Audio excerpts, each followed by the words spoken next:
October 25th, 1957. Manhattan. The Park Sheraton Hotel. A man walks into a barbershop. He sits down. He closes his eyes. He never saw them coming. No one ever did.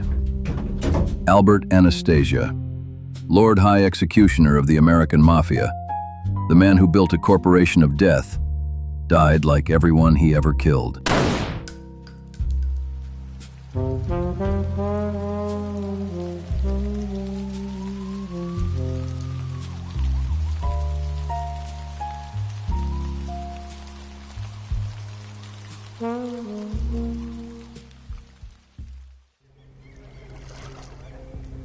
He came from nothing. A small fishing village in Calabria, Italy. His real name, Umberto Anastasio. He arrived in America in 1919. Brooklyn, the waterfront. A world built on muscle, blood, and silence. He changed his name, Albert Anastasia, and he learned the only lesson that mattered on the docks. Power belongs to those who take it. He changed his name, he changed his face, he never changed what he was, a killer, from the very beginning. In 1921, he was sentenced to death for murdering a fellow longshoreman. He sat on death row. He waited. And then, 4 witnesses disappeared. The case collapsed. The charges were dropped. Albert Anastasia walked out of prison and understood one thing clearly. In this world, the man who survives is the man who eliminates the witnesses. By the 1930s, Albert Anastasia had found his purpose. Together with Louis Lepke Buchalter, with Lucky Luciano, with Meyer Lansky, they built something that had never existed before. A business, a corporation, with structure, with rules, with a price list. Murder Incorporated. The enforcement arm of the American Mafia. Professional killers, available for hire. The estimates vary. Between 400 and 1,000 people were killed. Contracts issued from a corner table in a candy store in Brownsville, Brooklyn. The Midnight Rose, open all night, run by an old woman. No one suspected a thing. Anastasia ran the operations. He chose the men. He gave the orders. He was precise. They called him the Lord High Executioner, not as an insult, as a title, as a recognition of what he was best at. Albert Anastasia was not a man who killed when necessary. He killed because he wanted to. In 1952, a man on a New York subway read a newspaper story. An ordinary man, a witness. He had helped convict a killer years before. Anastasia read the same story and ordered the man's death.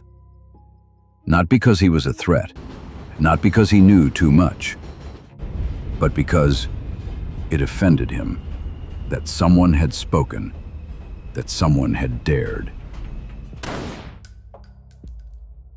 Psychiatrists who later studied his file used one word consistently: psychopath. A man with no conscience, no remorse, no hesitation. Fear was his language. Death was his signature. For Albert Anastasia, killing was not a last resort. It was a first instinct. By 1957, the men who once called Albert Anastasia a brother had quietly become his executioners. Carlo Gambino, close enough to shake his hand and close enough to betray him. Gambino had waited years for this moment, and he was not the only one. Vito Genovese was a rival boss. He wanted Anastasia gone. Genovese was ambitious, ruthless, hungry for control. Carlo Gambino, the man close to Anastasia, became the key figure who benefited from the betrayal. A series of meetings was arranged, not in boardrooms, in whispers, in parked cars, in phone calls that left no record. The ruling body of the American Mafia gave it silent approval. No formal vote, no words on record. When powerful men stop protecting you, that silence is your death sentence. Anastasia never heard it coming. He was still giving orders, still believing that fear was enough to keep him alive. He was wrong. October 25th, 1957, 10:15 in the morning. Albert Anastasia entered the barbershop of the Park Sheraton Hotel on 7th Avenue. He sat down in chair number 4. The barber draped a hot towel over his face. 2 men walked in, coats dark. They raised their guns. 5 shots in a matter of seconds.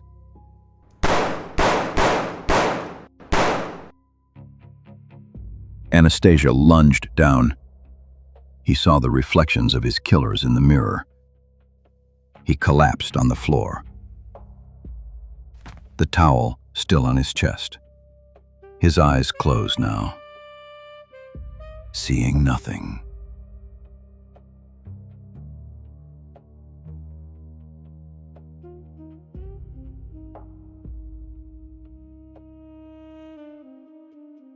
The newspapers ran the story on every front page. A photograph that would become iconic.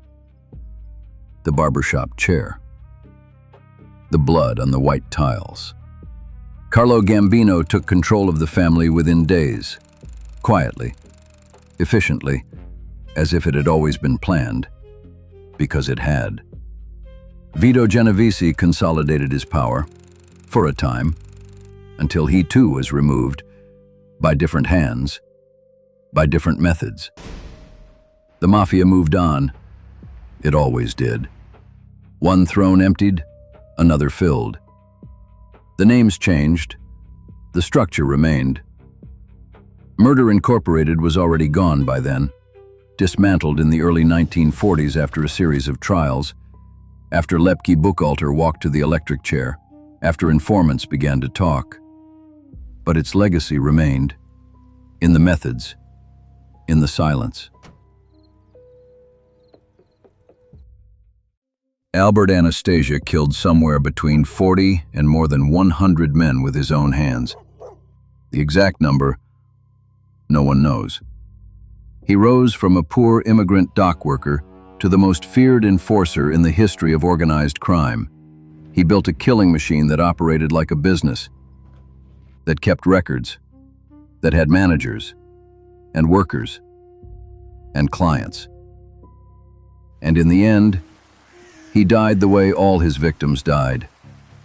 Without warning, without trial, without mercy. He believed fear made him untouchable. He was wrong. Fear only buys time, and time always runs out.